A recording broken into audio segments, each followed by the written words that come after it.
Dek, dek, jangan buka jendela. Cepat masuk, ada kuyang. Bagi mereka bebarengan. Dia hanya mengangguk dan segera menutup jendela kamarnya. Ia tak bisa membayangkan. Pastinya sangat menakutkan, karena mereka baru saja melihat penampakan kuyang di depan mata mereka sendiri. Dan kemudian...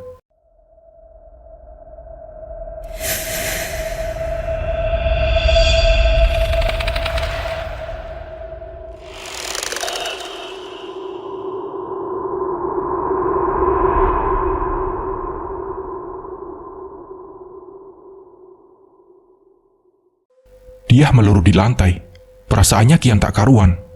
Ingin rasanya memperingatkan mamaknya untuk menghentikan perbuatan terkutuk yang sedang dijalani mamaknya. Biarlah mereka hidup miskin seperti dulu, tapi hidup mereka tenang. Tak seperti sekarang, penuh dengan ketakutan. Seperti dapat kekuatan baru, dia bangkit dari duduknya, melangkah keluar kamar.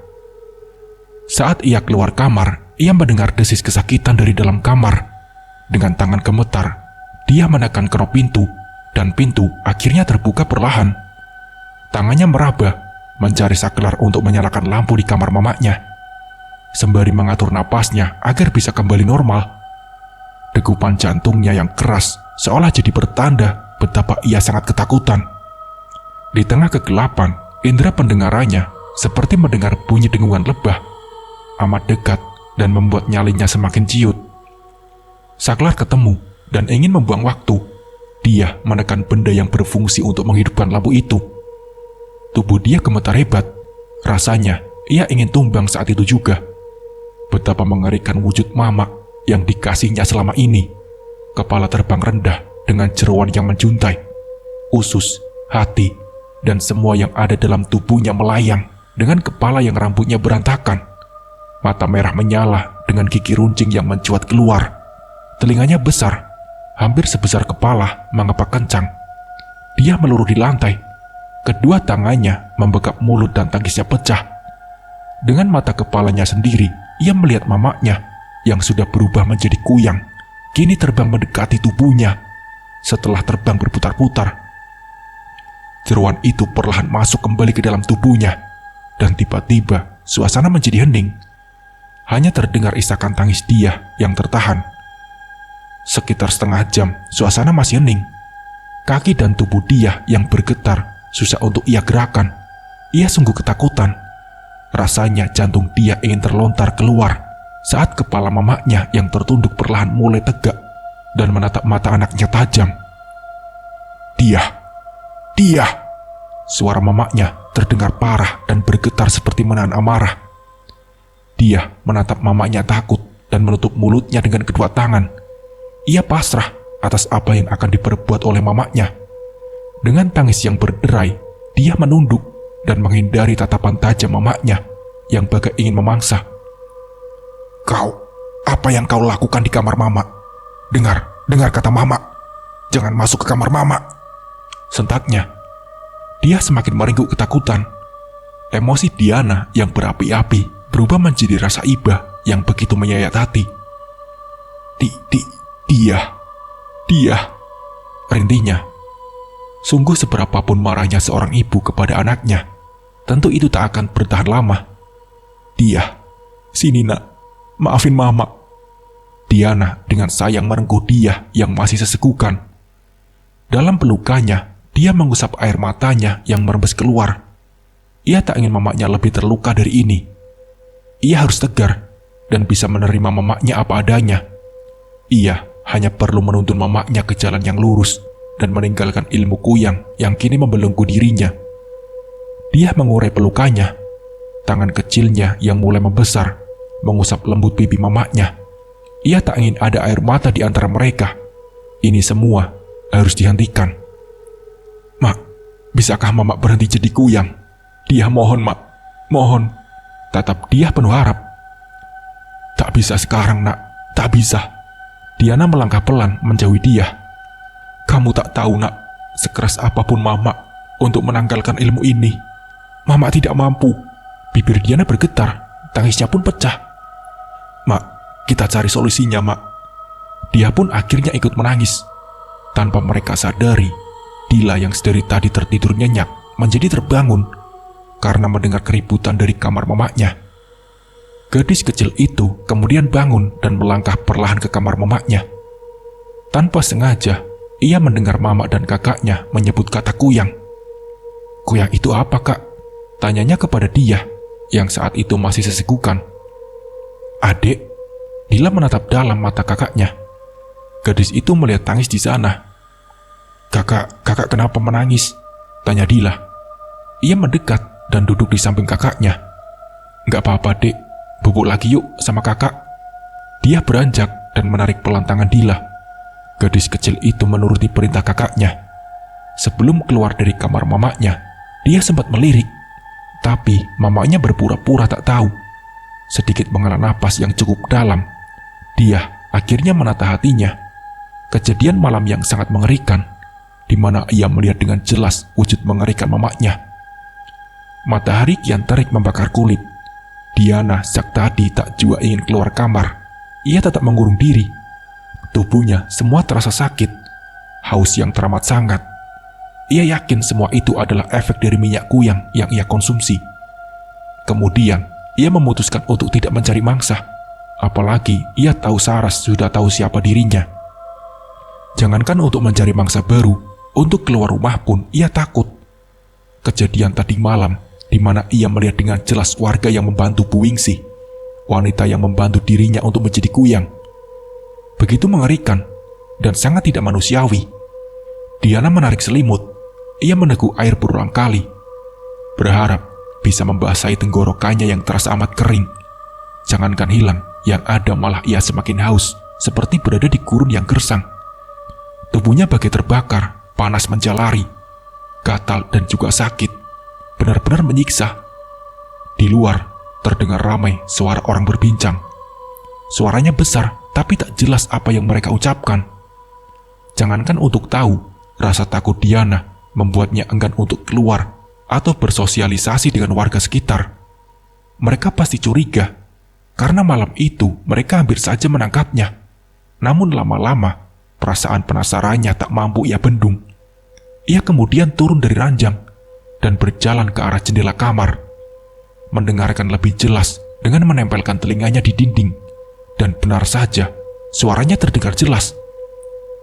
"Wah, aku ikut dulu, Bu. Waktu orang-orang pada bakar itu kuyang, biar mampus sekalian. Senang banget lihat yang meneror warga selama ini akhirnya mati juga. Sayang banget ya, Bu. Tadi malam aku nggak ada di sini. Ke rumah emak, emang ramai banget ya?"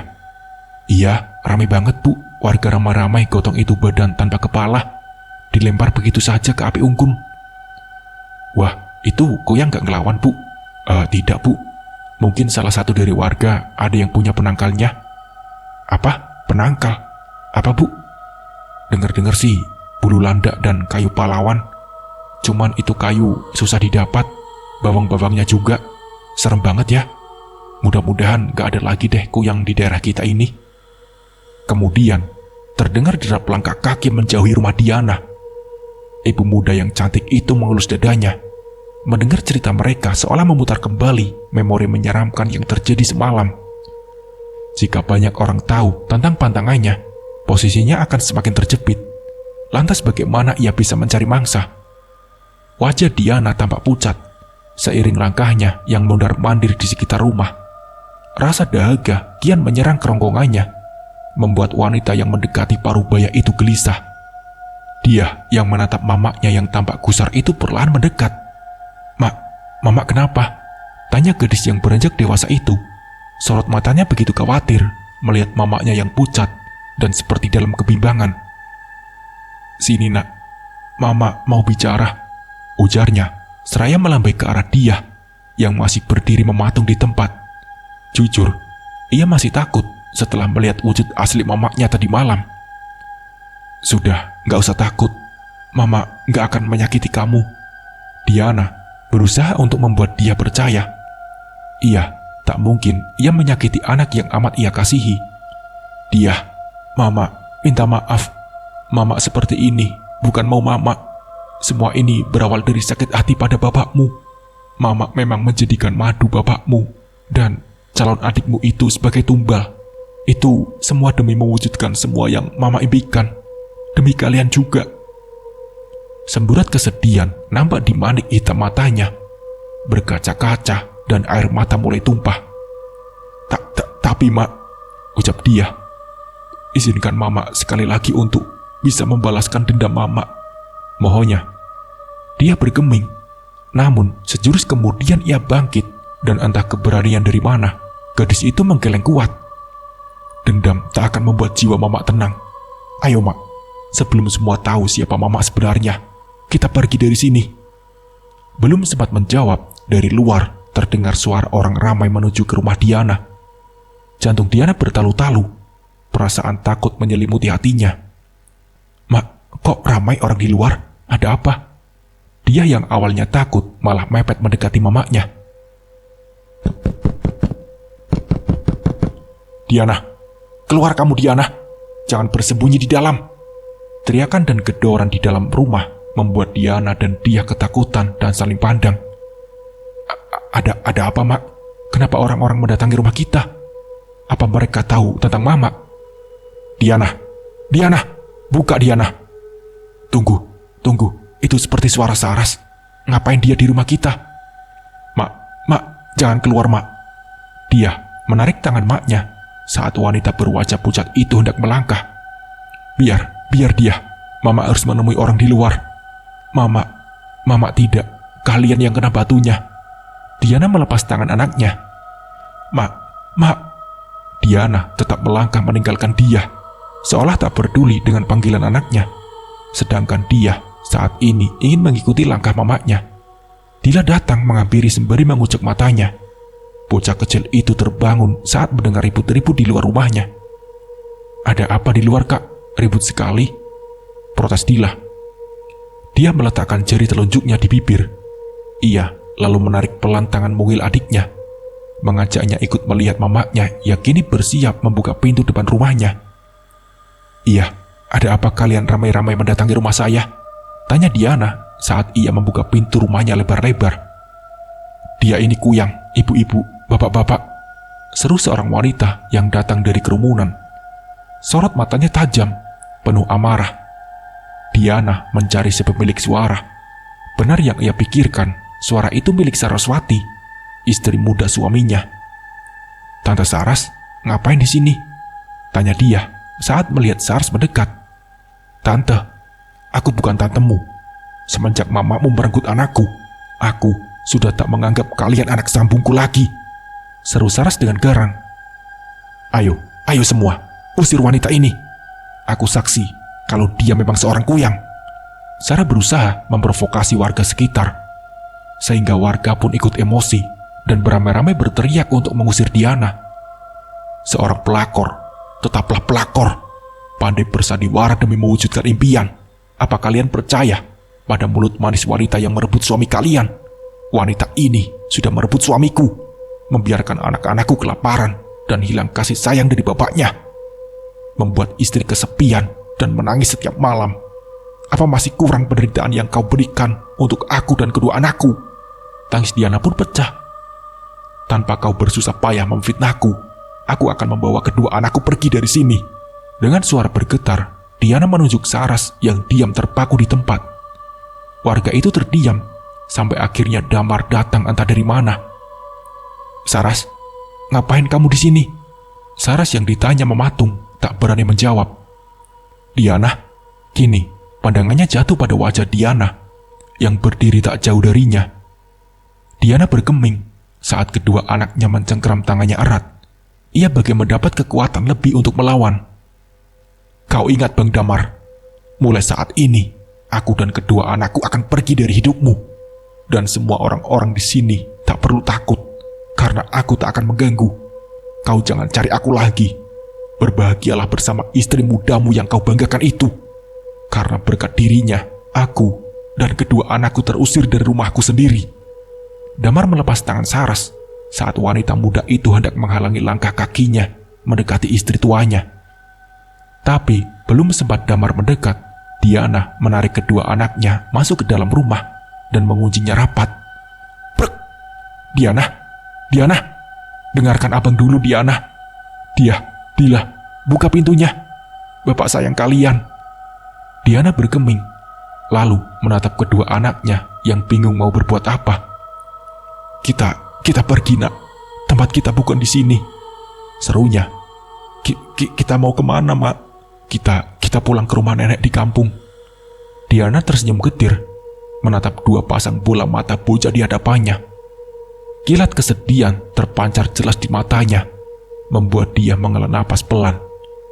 Sebisa mungkin, ia menahan gemuruh di hatinya. Dia amat tahu luka batin yang kini dirasakan mamanya. Ia pun sebenarnya juga sama terluka. Harapannya untuk bisa bersatu bersama bapaknya musnah sudah. Benar adanya desas-desus yang sering ia dengar dari tetangga. Secantik dan semenarik apapun istri tua, pasti seseorang suami akan pilih istri muda. Iya, pelakor memang meresahkan. Meskipun dia sudah berusaha untuk menerima madu mamanya, tapi begitu melihat sikap wanita selingkuhan bapaknya itu, ia jadi sangat membencinya. Suara di luar mulai tenang. Teriakan tak lagi terdengar, pun suara bapaknya. Dia, tolong bantu adikmu berbenah, Kak. Mama mau siap-siap. Tita Diana, yang hanya dibalas anggukan dari dia. Ayo, Dek, ucap dia, sembari menarik pelan tangan adiknya masuk ke dalam kamar. Diana memandangi dua botol kecil minyak yang sengaja ia simpan dalam lemari. Meraih kedua benda itu dan memasukkannya ke dalam tas bersama pakaian, uang, dan emas yang selama ini ia simpan. Ia menghela napas dalam, memandangi kamar yang baru saja direnovasi. Denyut nadinya terasa semakin cepat, seiring deru napasnya yang tak beraturan.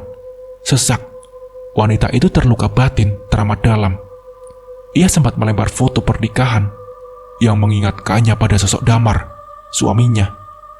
Gara-gara kelakuan laki-laki bajingan itu, kini Diana harus menanggung susah seumur hidup. Ia harus menjadi kuyang dan tak tahu cara melepas ilmu setan yang kini mengikat erat jiwa juga tubuhnya. Diana meluruh di lantai, tangisnya pecah dan jiwanya luluh lantak. Bukan cuma dirinya yang ia pikirkan, kedua anaknya dan orang tua pasti akan ikut menanggung semua kesusahannya. Mama kenapa menangis? Langkah kecil kaki Dila terasa menghentak, membuyarkan lamunan Diana. Wanita cantik itu menengadah sembari mengusap sisa air matanya di pipi dan di sela mata. Oh, Mama, kelilipan, Nak. Sudah siap kalian? Senyum terpaksa terulas di bibir pucat Diana. Rasa haus tak terkira yang sedari tadi menggerogoti kerongkongannya tak jua sirna. Diana berusaha menepis itu. Ia harus terlihat sehat dan baik-baik saja agar kedua anaknya tak curiga. Mama baik-baik saja, tukas dia saat melihat wajah mamanya yang pucat. Iya, Nak, kita naik bis saja ya, Nak. Kalian sudah siap kan? Tanya Diana. Kedua anaknya mengangguk bebarengan. Rumah dan mobil bagaimana, Mak? Untuk beberapa detik, Diana bergeming. Biarkan saja dulu. Suatu saat kamu akan pulang dan bisa menikmati ini kembali, dia. Jawab Diana pasti. Gadis itu hanya terdiam dan mengikuti langkah mamanya yang menuntun adiknya keluar dari rumah. Dia sempat melihat mamanya terdiam dan menghela napas dalam ketika mengunci pintu depan rumah mereka. Mak, kita nggak kasih tahu Bapak. Dila nyeletuk. Tapi Diana hanya menggeleng. Bapakmu sudah punya Tante Saras, dia nggak butuh kita. Jawab Diana datar. Dia sempat terhenyak mendengar jawaban mamanya.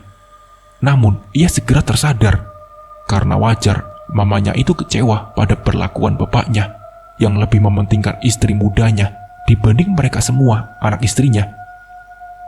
Telepon pun berbunyi. Diana mengacukan dering handphonenya. Sebenarnya dia kepo, tapi demi menjaga perasaan mamanya yang sedang galau, gadis itu memilih diam. Menggunakan Grab, Diana dan kedua putrinya pergi menuju terminal. Beberapa kali, dia sempat melihat mamanya mengusap bawah matanya. Dia amat mengerti perasaan yang berkecamuk pada wanita yang telah melahirkannya itu. Batin dia pun tersiksa. Entah kenapa, hatinya berkata jika kebersamaan mereka tidaklah lama.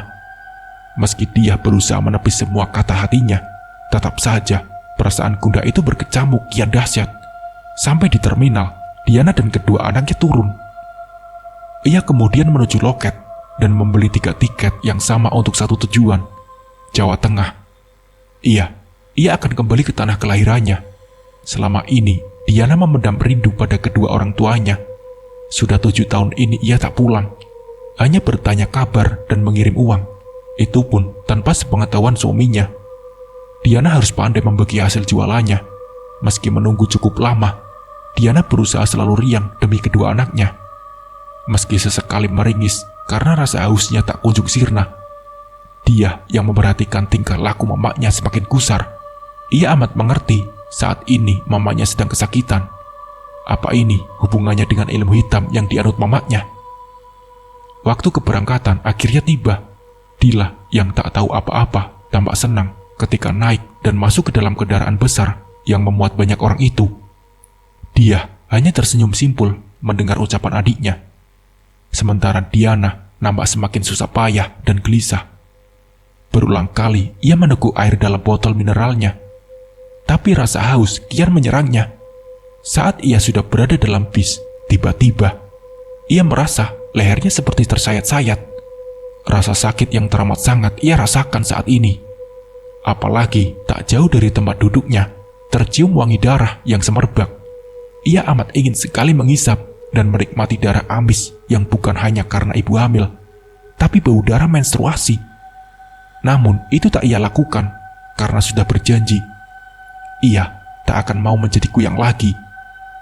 Perjanjian iblis itu harus segera ia akhiri. Berulang kali Diana mencengkeram lehernya yang terasa sakit. Dia yang sejak tadi memperhatikan sikap mamanya merasa curiga. Ia kemudian mendekatkan bibirnya pada telinga Diana.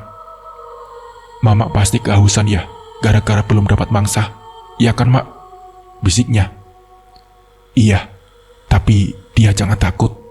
Sebisa mungkin Mama akan melepas semua ini demi dia dan juga Dila," balasnya.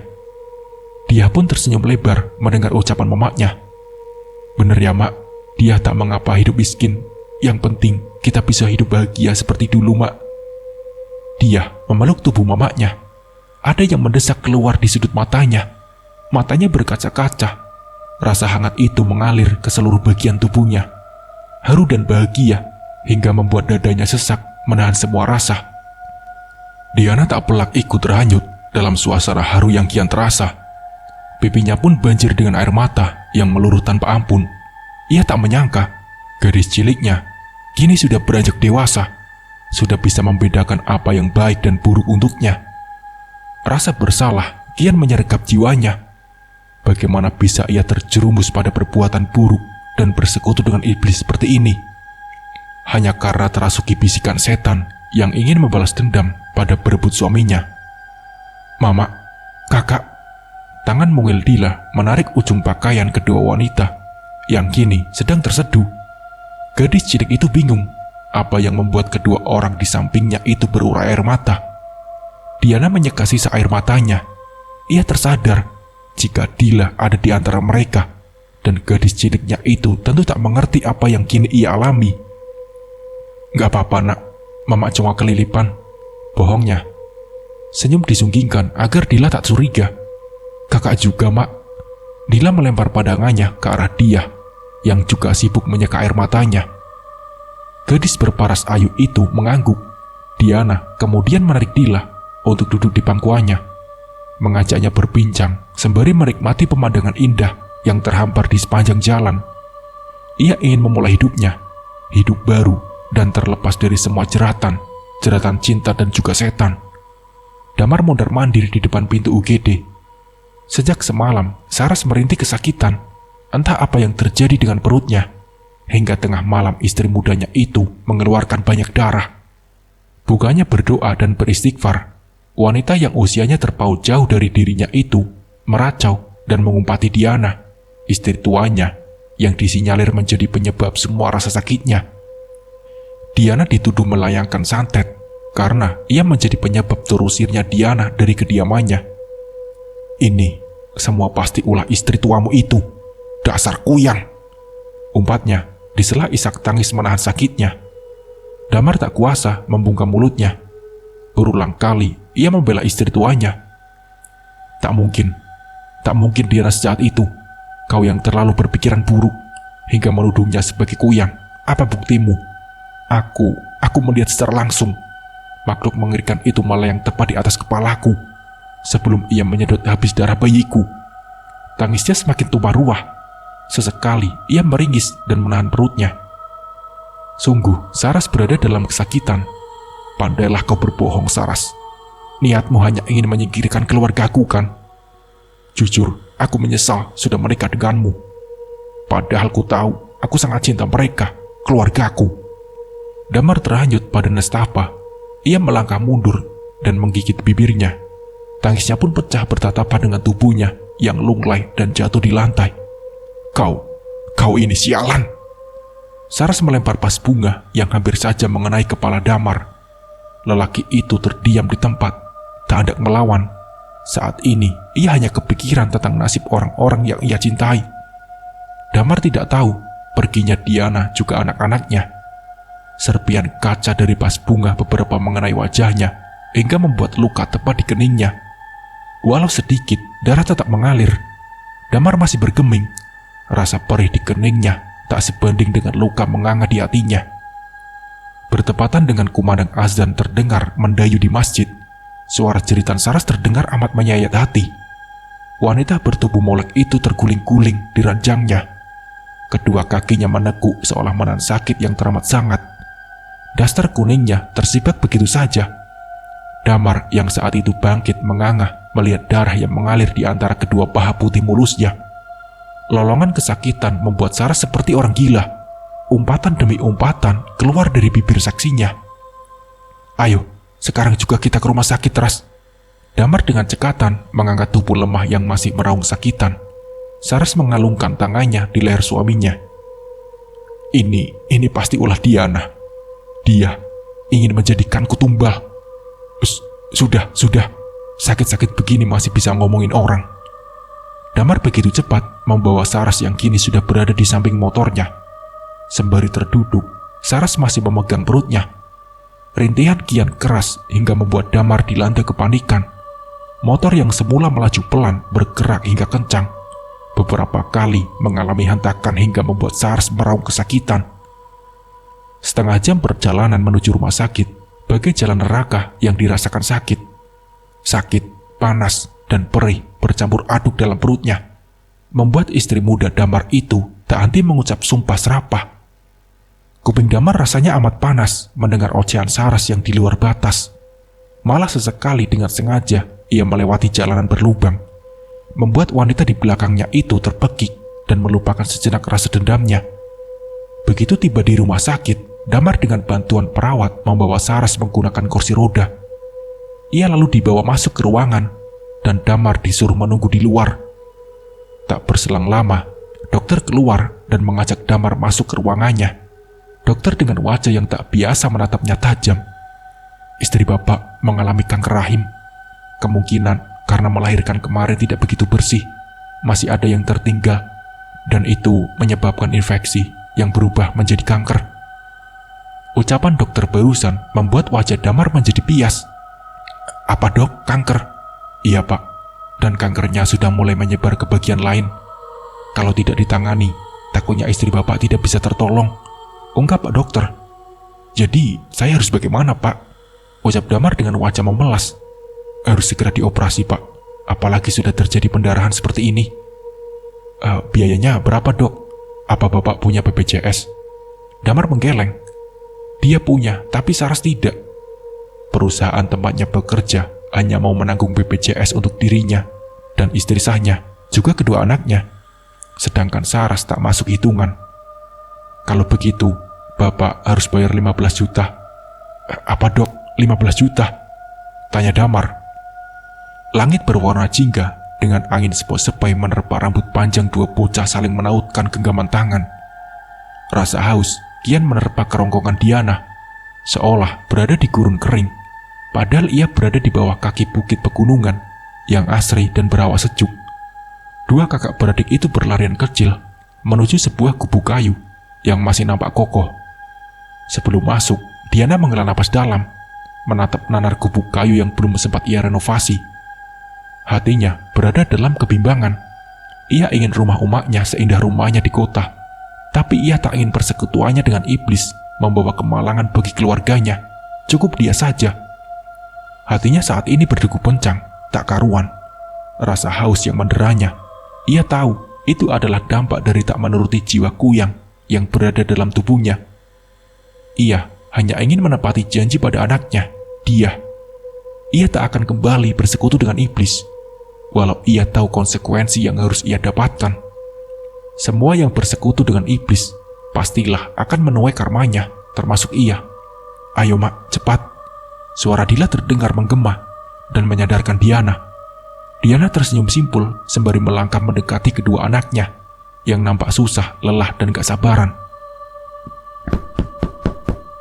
Tangan dia mengepal dan berulang kali menghentakkan di pintu kayu hingga terdengar suara kaki yang diseret dari dalam.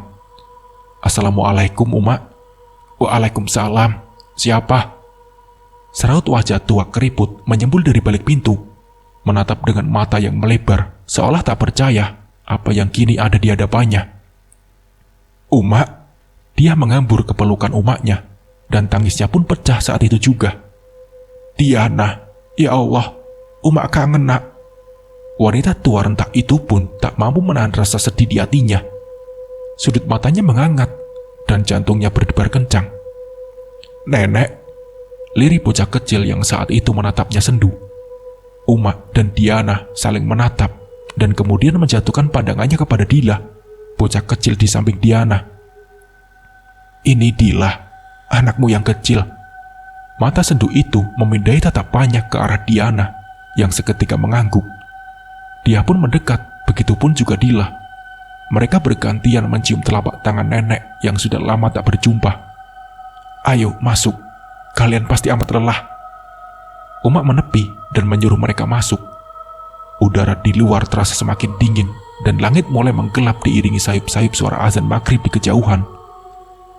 Umak bikinkan teh ya. Kalian pasti haus dan capek, ucap Umak seraya melangkah terseok-seok menuju dapur. Kaki kirinya ia seret seolah mati sebelah. Umak, kenapa kaki Umak? Diana yang sejak tadi memperhatikan cara umaknya berjalan tak mampu menahan rasa untuk bertanya. Umak berhenti dan berbalik, menatap sayu ke arah Diana. Umak sudah 1 tahun ini kena stroke. Waktu pertama kena, bagian sebelah kiri mati rasa dan tidak bisa digerakkan. Alhamdulillah, saat ini tangan Umak sudah bisa, tinggal kaki saja. Senyum getir ia layangkan dan kembali melangkah ke dapur. Hati Diana terenyuh mendengar ucapan wanita yang ia sayang. Kenapa selama ini Umak berbohong? Setiap ditanya kabar, Umak bilang baik-baik saja. Dila, dia, Mama mau bantuin nenek dulu ya. Kalian tunggu di sini. Tita Diana. Kedua anaknya mengangguk dan memainkan kembali gadget yang tadi mereka genggam. Diana bangkit dan mengejar langkah umaknya menuju dapur. Dapur kayu yang masih amat sederhana. Kepulan asap dari bara kayu yang belum mati sempurna sempat membuat napas Diana sesak dan terbatuk. Rasa haus kembali merajai kerongkongannya. Diana tanpa permisi lantas mengambil gelas dan kenyang air dari dalam kendi yang ia tahu air matang. Rumah ini masih sama seperti saat ia tinggalkan 17 tahun lalu. Jadi ia amat hafal semua yang ada di sana. 1 gelas, 2 gelas, 3 gelas telah tuntas. Tapi rasa haus tak kunjung reda. Umak yang menatap aja bisa tercengang. Astagfirullah, Nduk. Minum baca bismillah, biar nggak kayak orang kesetanan. Seluruh umaknya yang membuat Diana tersenyum salah tingkah. Abah mana, Mak? Tanya Diana mengalihkan pembicaraan. Bentar lagi, Abah pulang. Ia dari sore ngajar ngaji di masjid. Jawab Umak sembari berbalik dan menuang air panas dan bubuk teh di gelas. Abah ngajar ngaji, Mak. Sejak kapan? Tanya Diana penuh selidik.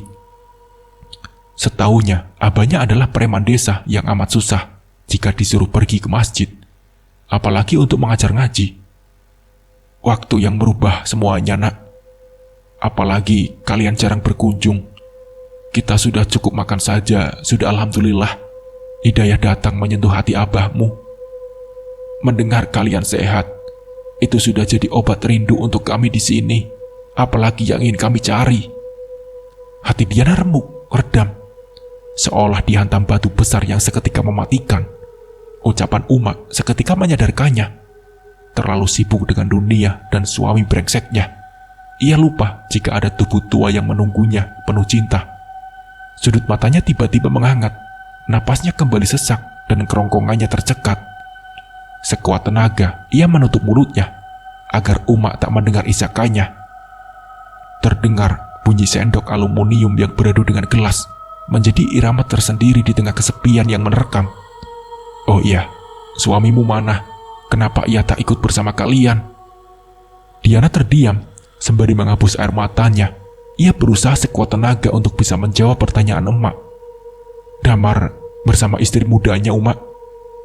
Beberapa detik, Uma bergeming.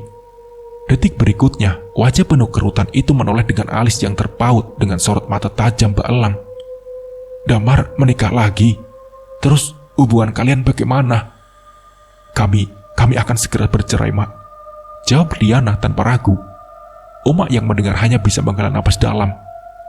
"Nanti kita lanjutkan ceritanya. Sekarang kamu bersih-bersih, terus sholat. Uma yang akan membawa ini pada kedua anakmu." "Tapi Uma," jawab Diana, "jangan bantah. Sholat diutamakan. Jangan gara-gara sedih. Kewajiban pada ilahi kamu tinggalkan." Diana menunduk dan mengangguk. Kata-kata umaknya begitu menusuk, dan hati Diana bak dihujam sembilu. Diana bergegas menuju padasan di belakang rumah. Tangannya bergetar saat membuka penyumbat padasan. Air mengalir deras, membasahi telapak tangan dan pergelangan. Rasa sejuk yang tak terkira Diana rasakan. Ia sudah lupa entah berapa lama ia tak pernah merasakan sejuknya air wudhu dan membasahi tubuh. Jangankan berwudhu, mengucap bismillah saja ia pun sudah tak pernah. Lidahnya terasa keluh untuk menyebut asma Allah. Ia sempat menarik tangannya, mengingat doa berwudu yang sudah lama ditinggalkannya. Bismillah. Sakit. Diana tertunduk dengan air yang masih mengalir di hadapannya. Ia meluruh ke lantai semen sembari menekan lehernya, yang terasa seperti tersayat-sayat silet, perih dan sakit. Rasa panas menjalari tubuhnya. Suara isakan tangis menggema dari dalam kamar. Dua orang tua renta itu duduk sembari menenangkan dua gadis muda yang meratapi sosok di hadapan mereka. Sosok yang tak lain adalah Diana, kini terbaring lemah di atas ranjang yang sudah mulai lapuk dimakan usia. Sudah beberapa bulan ini, Diana hanya mampu makan dan minum di atas kasur, tanpa mampu bergerak ke tempat lain. Ia pun seperti tak mengenal orang-orang di sekitarnya. Kepalanya terbentur lantai saat pingsan di belakang rumah. Tak ada yang tahu apa penyebab Diana bisa pingsan, karena saat ditemukan tubuhnya sudah dingin dan basah akibat guyuran air yang mengalir dari padasan. Tubuh Diana yang montok dan putih berseri kini tinggal tulang dan pucat. Tak ada lagi aura kecantikan yang terpancar jelas dari wajahnya. Namun anehnya, nafsu makan dan minumnya amat kuat. Sekali makan, ia bisa makan sampai 3 piring dan minum sampai 1 teko. Seolah rasa hausnya tak pernah hilang ataupun berkurang. Di lain waktu, ia sering menangis kesakitan seraya memegang lehernya. Selain mengurus, di beberapa bagian tubuh terutama punggung, borok besar yang melebar sesekali berdarah dan mengeluarkan nanah hingga membuat ruangan menjadi bau anyir dan terkadang membuat mual siapapun yang masuk ke sana. Terkecuali kedua anak dan orang tuanya. Mereka seolah sudah biasa menghadapi Diana yang bak mayat hidup itu. Semakin lama, keadaan Diana semakin mengkhawatirkan Uma. Dokter yang kita panggil semua angkat tangan. Mau Abah bawa kemana lagi anak kita, Uma? Uma pun bingung, Bah. Dosa apa anak kita ini? Semua orang bergunjing tentang penyakit aneh yang diderita Diana. Apa kita panggil Ustadz Rohim saja, Bah? Wajah sendu dengan mata yang bengak itu menatap suaminya penuh harap. Rumah Ustadz Rohim jauh dari sini, Uma. Butuh waktu setengah hari untuk sampai ke sana menggunakan sepeda, keluh Abah. Iya, desa tempat orang tua Diana tinggal memang masih sedikit terisolir, berada di kaki bukit gunung di daerah Jawa. Pekerjaan Abah yang hanya seorang petani membuat Abah harus sabar menggunakan sepeda tuanya kemanapun ia pergi. Bagi dua orang pasangan lansia itu, bisa makan setiap harinya sudah alhamdulillah. Namun semenjak Diana mengalami sakit misterius itu yang sangat mengerikan, Abah harus bekerja ekstra demi bisa membawa dokter dan membeli obat. Tapi semua terasa sia-sia. Boro-boro sembuh, keadaan Diana malah semakin buruk. Dia yang sejak lama memendam rahasia tentang mamanya merasa iba dengan kecemasan kakek dan neneknya. Ia ingin jujur, tapi takut kejujurannya malah membuat mamanya menjadi sasaran kemarahan keluarganya, apalagi bapaknya. Ia pasti akan menjadi sasaran utama. Semenjak mereka pergi meninggalkan kota Kalimantan, sedikitpun bapaknya tak pernah memberi kabar. Begitupun dia. Gadis itu seolah menutup diri dari orang yang seharusnya menjadi pelindung bagi dia, adik dan juga mamanya. Dia kecewa kepada bapaknya karena akibat perselingkuhan yang dilakukannya, mamanya harus bersekutu dengan iblis dan menjadikannya bagai mayat hidup seperti sekarang ini. Jangan tanyakan bagaimana hancur hatinya saat ini. Mata Sembab sudah menjadi bukti bahwa ia tak ingin mamanya tersiksa seperti ini. Dia menyadari jika ini semua pasti ada hubungannya dengan ilmu hitam yang dijalani mamanya selama ini. Dalam hatinya, dia hanya ingin jika memang mamanya pergi dengan tenang. Dia tak ingin melihat mamanya semakin lama tersiksa dengan azab yang Allah beri untuknya karena telah berani menyekutukannya. Perlahan, dia menarik napasnya dalam dan mengeluarkannya, mencari keberanian untuk bisa bicara jujur pada kedua orang tua mamanya. Nenek, kakek, dia ingin bicara sesuatu. Abah dan Uma saling pandang. Kening keriput mereka mengernyit. Ada apa dia? Apa ada kabar dari bapakmu? Tanya Abah. Dia menggeleng pelan. Desah napasnya terdengar cukup keras di telinga. Ini bukan karena bapak, kek, nek. Ini tentang mama. Bagi dia, bapak sudah mati. Semenjak ia lebih memilih wanita selingkuhannya dibanding kami, anak dan istri sahnya, ucap dia ke neneknya. Iya, nenek tahu kamu benci dengan bapakmu. Tapi alangkah baiknya kamu memaafkan. Kasihan mamamu, biarkan dia minta maaf sebelum terlambat. Neneknya berusaha menasihati gadis yang mulai beranjak dewasa itu dengan lembut. Penyakit mama, dia yakin bukan karena mama punya salah dengan bapak. Malah sebaliknya, bapaklah yang banyak salah sama mama. Tapi ini tetap ada kaitannya dengan bapak. Karena bapak, mama jadi begini, ucap dia. Dia tak dapat lagi menahan air mata yang sejak tadi mendesak ingin keluar. Tangisannya pun pecah saat itu juga, berderai di antara sudut matanya. Dila yang saat itu berada di samping mamanya menatap nanar kakaknya yang menangis terseduh. Bocah kecil itu melangkah cepat ke arah dia dan memeluk saudari satu-satunya. Maksud kamu apa dia? Tanya neneknya bingung. Dia bergeming sejenak, mengumpulkan keberanian untuk mengungkap kebenaran. Mama itu seorang kuyang, Nek. Apa? Kuyang? Sementara di kesempatan lain, Damar berulang kali menjambak rambutnya frustasi akibat ia tak bisa membayar biaya rumah sakit. Saras yang ternyata punya kanker di rahimnya kini hanya tinggal tulang berbalut kulit. Memang saat itu rahimnya sudah diangkat, tapi ternyata kankernya sudah menyebar ke bagian lain, ke organ paru-paru, hingga membuatnya sulit bernapas. Sekarang Saras sebagai mayat hidup di tengah kemiskinan karena semenjak Saras sakit, Damar terpaksa berhenti bekerja. Tak ada yang mengurus Sarah selain dirinya. Kini untuk bertahan hidup, Damar menjadi pemulung dan tukang ojek. Sedangkan mereka harus rela tinggal di gubuk yang terbuat dari terpal di tengah kebun warga yang berbelas kasihan karena mereka tak punya tempat tinggal. Sungguh nelangsa. Jangankan untuk bergerak, makan pun Sarah sudah kesusahan.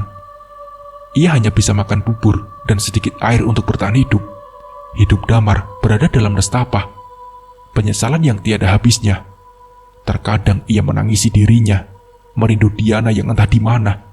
Sebenarnya ia tahu, di dalam lubuk hatinya berkata jika Diana pasti berada di rumah orang tuanya, tapi ia hanya bisa pasrah. Sulit baginya untuk bisa bertemu dengan istrinya dan kedua anak kesayangannya. Bisa apa dia? untuk makan pun susah. Saat ini ia meratapi nasib, menjaga wanita pilihannya yang entah sampai kapan bisa bertahan. Sesekali perempuan itu menyebut nama Diana, seolah ia pun merasa menyesal dan ingin meminta maaf. Namun semua seolah hanya bisa menjadi angan-angan semata. Bagaimana mereka bisa saling bertukar cerita jika benda pipih sebagai alat komunikasi pun tak ada? Iya, semua aset sudah melayang hanya demi melanjutkan hidup yang terasa amat berat bagi mereka. Satu yang hanya ingin mereka lakukan saat ini, meminta maaf. Iya, sebuah kata maaf. Kuyang, apa itu kuyang, Abah? Tanya wanita yang sebagian wajahnya sudah penuh keriput. Tatapan sendu menyeratkan kesedihan yang teramat sangat di balik kebingungan yang juga bercampur di otak tuanya. Kuyang itu makhluk siluman, Mak. Bersekutu dengan iblis untuk tujuan tertentu. Bisa untuk kekayaan, kecantikan. Abah menarik napas dalam, berusaha menahan sesak di dadanya.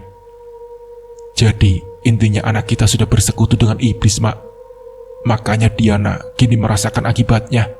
Abah mengalihkan pandangannya pada anaknya yang saat ini melotot tanpa bersuara. Ya Allah, Diana, apa yang membuatmu berbuat sehina ini, Nak? Tangis Uma pun pecah, sedangkan dia hanya meneguk kakinya di sudut. Gadis itu meluruh di lantai setelah mengucapkan kebenaran yang selama ini ia pendam. Kakak, Mama kenapa garuk-garuk leher? Itu sampai berdarah, Kak.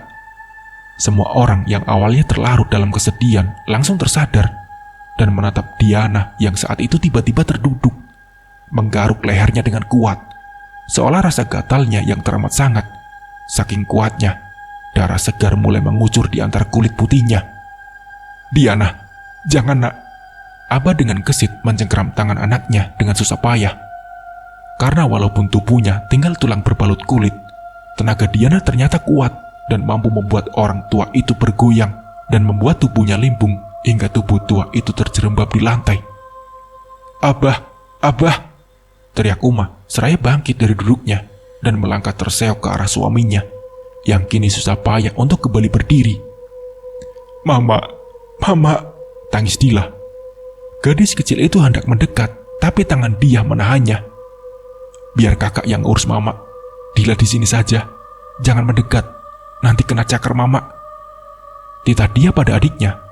Gadis kecil itu mengangguk dengan bibir bergetar. Dia memutar tubuhnya. Darahnya berdesir saat melihat mamanya yang bagai mayat hidup itu semakin intens menggaruk lehernya.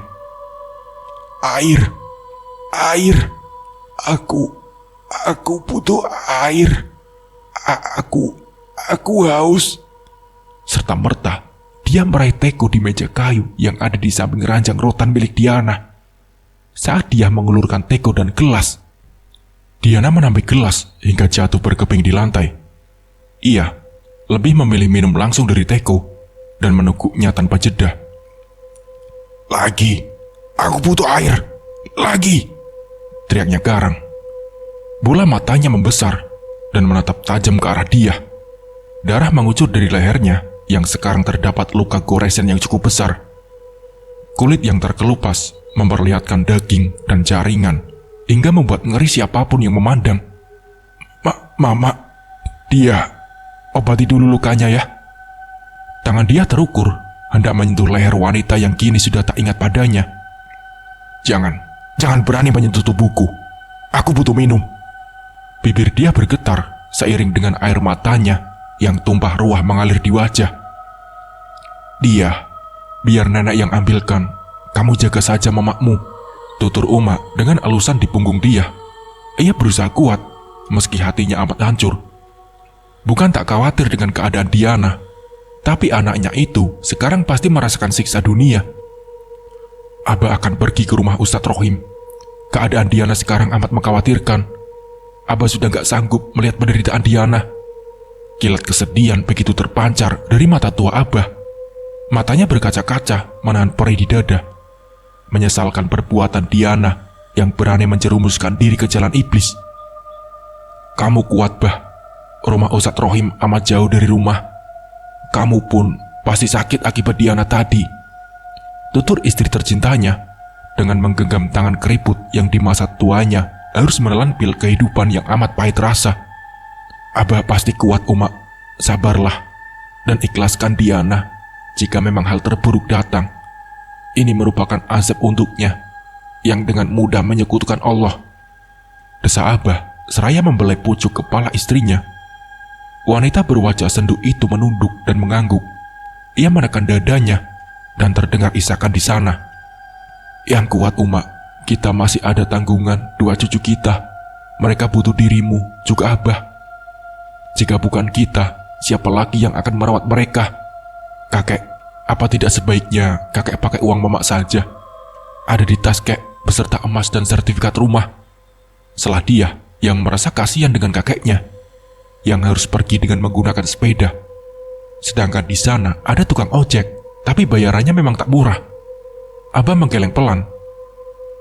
Uang Mamakmu bukan uang halal. Pasti akan menciptakan bahaya untuk kita. Jangan sekali-kali kalian pakai. Itu haram. Suara Abah meninggi. Ia kemudian mengucap salam dan bergerak mencari sepeda tuanya. Bertekad untuk segera bertemu dengan Ustadz Rohim, orang yang amat ia percaya mampu menolong Diana, anak tercintanya. Bang, aku ingin bertemu Diana. Liris suara Saras, tapi jelas terdengar di telinga Damar. Macam mana aku bisa bertemu dengan mereka? Duitku hanya tinggal beberapa lembar. Untuk makan pun syukur-syukur bisa cukup. Sampai kapanpun aku tak akan bisa bertemu mereka, bentak Damar. Iya, Damar yang dulu amat mesra dengan Saras kini mulai jengah. Setiap hari harus mengurus wanita yang seperti mayat hidup itu. Makan, minum, semua harus dibantu Damar. Ia merasa dunianya sudah direnggut karena kesalahannya. Bang, aku benar-benar menyesal. Mungkin ini semua karma karena aku sudah merebut abang. Saras tergugu sembari memegangi dadanya yang kembali didera sesak. Ia benar-benar menyesal, hanya ingin minta maaf. Tadi malam ia bermimpi diajak lelaki berjubah hitam. Wajahnya amat menyeramkan dan tatapan matanya tajam hingga membuat seluruh tubuhnya lemas seketika. Orang itu berpesan jika waktunya tak akan lama. Setelah itu, Saras terbangun dan langsung teringat Diana. Belum sempat menjawab, Saras tiba-tiba terbatuk. Batuknya intens dan membuat Damar kalang kabut. Batuk beserta sesak yang amat menyiksa Saras. Damar pun bingung. Ia ingin pergi mencari pertolongan, tapi tangan Saras mencekalnya. Jangan pergi, Bang. Ucapnya di sela batuk yang teramat sangat. Damar yang semula merasa menyesal sudah memilih Saras, berubah menjadi iba. Ia menatap sayu istri keduanya, seraya membeli surai panjang Saras. Dari sudut matanya mengalir bulir bening yang terasa hangat menyentuh permukaan pipinya. Jantungnya berdegup kencang, seolah ini adalah pertanda perpisahan antara dia dan istri keduanya. Bang, Abang, maafkan Saras, Bang. Dengan terbata, Saras berucap. Tangan lemahnya berusaha meraih wajah Damar. Usapan lembut di pipinya membuat lelaki berumuran 40 tahun lebih itu tersadar dan menatap nanar ke arah Saras. Dan mata Saras yang sesekali mengerjap merasakan sakit yang teramat sangat. Damar mengangguk dan kepalanya mendekat ke telinga Saras. Maafin abang juga, Dek. Pergilah dengan tenang. Jangan lupa ngucap, Dek. Tak lama, Damar merasakan napas Saras semakin berat. Ia yang semula menggenggam erat tangan suaminya dan tak ingin jauh dari lelaki yang selama ini menemaninya dalam suka, juga duka, meski terkadang keluar umpatan serta makian yang membuat hatinya tercabik. Perlahan tangan kurus itu melemah dan melepas genggamannya.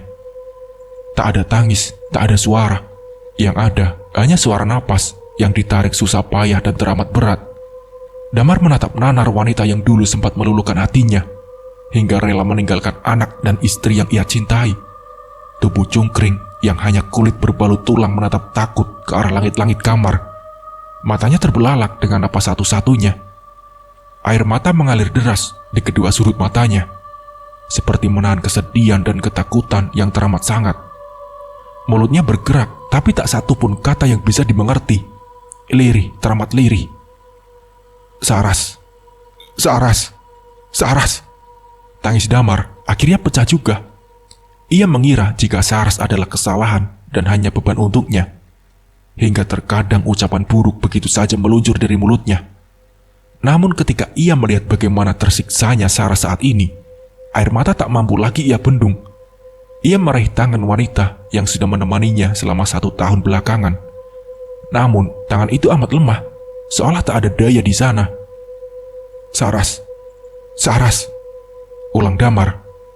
Tapi yang ada hanya helaan napas satu-satunya yang terdengar amat menyiksa.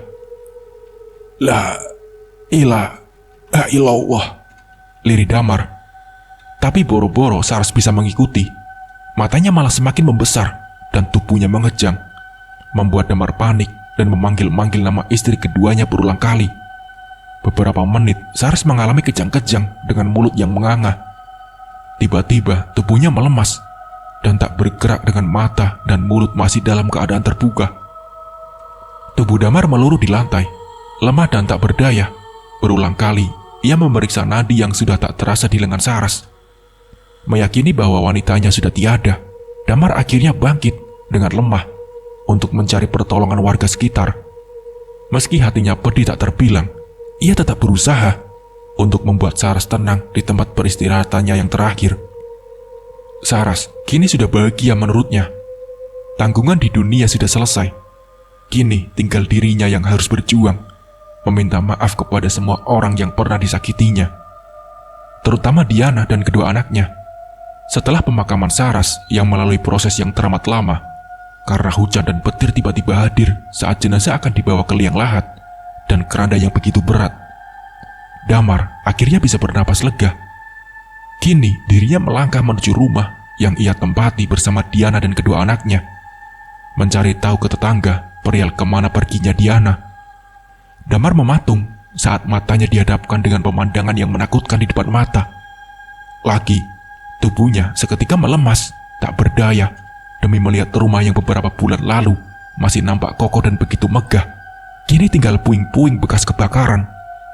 Bukan cuma rumah, tapi juga mobil yang kini tinggal kerangka yang menghitam. Namun anehnya, hanya rumahnya saja yang seperti terbakar. Tetangganya tak ada yang mengalami hal serupa. Dengan langkah gontai, Damar mengetuk pintu tetangganya. Seorang wanita yang ia kenal keluar dengan muka masam. Damar dengan suara merendah bertanya perihal rumahnya dan kemana perginya keluarganya. Tapi hanya ucapan ketus yang ia terima. Gak tahu, lagian ngapain Pak Damar mau cari Diana dan anak-anak bapak? Bukannya bapak sudah punya wanita lain? Kalau aku jadi Bu Diana, sudah lama suami seperti bapak saya buang. Udah nyakitin hati. Pelakornya suka fitnah. Damar hanya menunduk lesu dan pergi dari tempat itu. Ia tak mampu menjawab semua yang dituduhkan padanya, karena semua itu adalah sebuah kebenaran. Kini harapannya tinggal satu, yaitu rumah mertua. Ia yakin Diana dan anaknya ada di sana. Berbekal uang pinjaman dari keluarganya, Damar memantapkan niat untuk bertemu dengan orang-orang terkasihnya yang ia sia-siakan. Suara lantunan doa mengalun begitu syahdu di telinga keluarga Diana yang saat ini menatap dirinya dengan perasaan teriris. Ustadz Rohim yang dimana kehadirannya oleh Abah guna mengobati anak perempuan satu-satunya itu merasa amat prihatin dengan keadaan Diana. Setelah mendengar semua cerita dari dia, Ustadz Rohim menyuruh Uma dan Abah untuk membuka tas yang dibawa Diana, menggeledah dan membongkar isi tas. Ustadz, kami menemukan ini. Uma menyerahkan emas, uang, dan juga 2 botol kecil dengan warna berbeda. Saya mohon bakar uangnya dan buang semua emas dan botol itu di sungai yang alirannya dalam, agar tak ada seorang pun yang bisa menemukannya. Segera Pak, agar Diana bisa pergi dengan tenang, ucap Pak Ustadz yang membuat Uma dan Abah bergidik ngeri. Jadi Ustadz, tak ada harapankah anak kami bisa sembuh? Tanya Uma penuh harap. Ustadz menghela napas berat. Sesungguhnya Diana sudah teramat lemah. Salah satu yang membuatnya masih bertahan selama ini adalah beberapa jin yang menguasai tubuhnya. Mereka berontak, minta dikasih makan, tapi jiwa Diana menolaknya. Tugas kita sekarang, bagaimana caranya mengeluarkan jin itu yang bersemayam dalam tubuhnya. Itulah kenapa saya suruh Bapak membuang perangkat kebatilan itu yang masih Diana simpan agar proses berjalan lancar dan Diana bisa lepas dari siksa dunianya. Pagar Pak Ustadz Rohim panjang lebar. Uma hanya bisa menahan tangis. Ia tak ingin kedua cucunya tahu akan nasib yang kini ditanggung mama mereka saat ini. Abah mengangguk mantap, seraya membungkus 2 botol dan emas Diana. Tak lupa membawa korek api dan bergegas berjalan ke arah pekarangan belakang rumah, membakar tumpukan uang yang ia temukan. Setelah uang musnah, ia meraih sepeda tuanya dan mengayuhnya dengan cepat menuju sungai yang jaraknya tak jauh dari rumah. Sementara Ustadz dan Uma kembali masuk ke dalam kamar, di mana 2 anak Diana masih setia menunggui mamanya, yang kini masih meronta karena tangan dan kakinya terikat. Darah segar merembes hingga ke lantai dari leher yang terkoyak akibat cakaran yang brutal. Kembali, Ustadz Rohim mengalunkan doa yang amat merdu di telinga, tapi amat menyakitkan di tubuh Diana. Wanitaku yang itu meronta, menangis, dan berteriak kesakitan. Matanya membelalak dan menatap marah ke arah Ustadz. Seiring dengan terlemparnya barang laknat itu yang mengikat Diana dalam belenggu setan, tubuh Diana mengejang hebat. Desis kesakitan terdengar lirih, menyayat hati siapapun yang mendengarnya. Begitupun anak dan umaknya yang saling berpelukan melihat Diana yang saat ini merasakan siksa dunia yang teramat pedih baginya. Innalillahi wa inna ilaihi raji'un, ucap Pak Ustadz. Sontak membuat kedua anak dan orang tua Diana lemas seketika. Tangis mereka pecah dan derai air matanya turun bak air hujan. Abah yang baru saja sampai mendengar suara tangis melemah seketika, melangkah gontai ke dalam kamar dan lurus ketika. Mata renta itu pun ikut basah, mendapati anak satu-satunya kini terbujur kaku, tak bergerak dengan mata melotot dan mulut ternganga. Bertepatan dengan suasana haru yang kian menyelimuti keluarga Abah, suara ketukan di pintu membuat Abah terpaksa bangkit dan melangkah gontai menuju ruang tamu. Pintu yang terbuka membuat Abah bisa melihat jelas sosok yang tak lain adalah menantunya itu. Abah hanya terdiam saat sosok yang tak lain adalah Damar itu berlari dan bersimpu di kakinya. Hatinya sudah beku, bersamaan saat anak satu-satunya itu berpulang dengan keadaan yang sangat tersiksa. "Untuk apa kamu datang ke sini, Damar?" Lirih suara serak itu memecah keheningan. Saya ingin minta maaf pada Diana, Pak." Tangis Damar pun pecah saat itu juga. Sudah terlambat, Damar. Diana sudah tiada," ucap Abah susah payah. "Apa, Abah? Maksud Bapak?" "Silahkan masuk ke dalam kamar." Tanpa menunggu lama, Damar bangkit dan berlarian ke dalam kamar yang terbuka lebar. Bau anjir dan bangkai menyeruak begitu Damar masuk ke dalam kamar. Lututnya seketika lemas saat melihat 2 anaknya meraung di samping jasad mamanya yang terbujur kaku dengan kondisi mengenaskan. Saat mengetahui bapaknya datang, dia dengan suara menggelegar menyuruh Damar keluar. Begitupun juga Dila. Bocah kecil itu pun amat marah pada bapaknya. Damar terusir dari rumah walau ia meraung minta maaf. Kedua bocah itu kekeh, tak mau melihat wajah orang yang sudah membuat hidup mereka hancur dan kehilangan sosok mamanya. Setelah kondisi lebih kondusif, jenazah Diana langsung dimakamkan saat itu juga. Para pelayat yang mendengar berita dari pengeras suara langgar yang ada di desa, mereka berdatangan satu persatu. Hanya yang punya nyali yang bertahan, sedang mereka yang sebagian mual dan muntah memilih berada di luar rumah karena bau yang amat menyiksa. Damar hanya bisa menatap sedih sosok yang ia sayangi hingga proses pemakaman yang amat alot itu selesai. Biarpun menjadi bahan pergunjingan, Uma dan Abah serta kedua anak Diana memilih bungkam. Sempat mengucap terima kasih pada Pak Ustadz sebelum lelaki itu pergi. Sedangkan Damar harus gigit jari, kembali pulang ke kampung halamannya karena keluarga Diana menutup pintu maaf termasuk kedua anak kesayangannya. Mereka terlampau sakit dengan perbuatan Damar dan memilih untuk hidup tanpa adanya sosok lelaki yang mereka anggap sudah mati. Pasrah, Damar menatap Nana rumah tua yang dulu menjadi saksi cintanya pada Diana. Wanita yang setia menemaninya, walau ia telah menyakitinya berulang kali. Menyesal hanya bisa ia ucapkan dalam hati. Harapannya pupus sudah, seiring jasad Diana yang kini tertanam di dalam tanah. Hingga ia pergi pun, Damar tak tahu apa penyebab istri tuanya itu mengembuskan napas terakhir dengan kondisi yang sangat mengenaskan seperti itu. Semua seolah menjadi misteri yang tak akan pernah terpecahkan baginya. Iya, kini ia harus menata hati dan kehidupannya yang sudah porak-poranda. Semua karena kesalahan yang pernah ia perbuat. Meniti kembali sebuah asa untuk sebuah kebahagiaan dalam hidupnya. Nah, seperti itulah kisahnya. Terima kasih buat teman-teman yang sudah menonton dari part awal sampai part akhir. Semoga di kisah ini kita bisa mengambil hikmah dan pembelajarannya. Mungkin cukup sekian dari saya. Wassalamualaikum warahmatullahi wabarakatuh.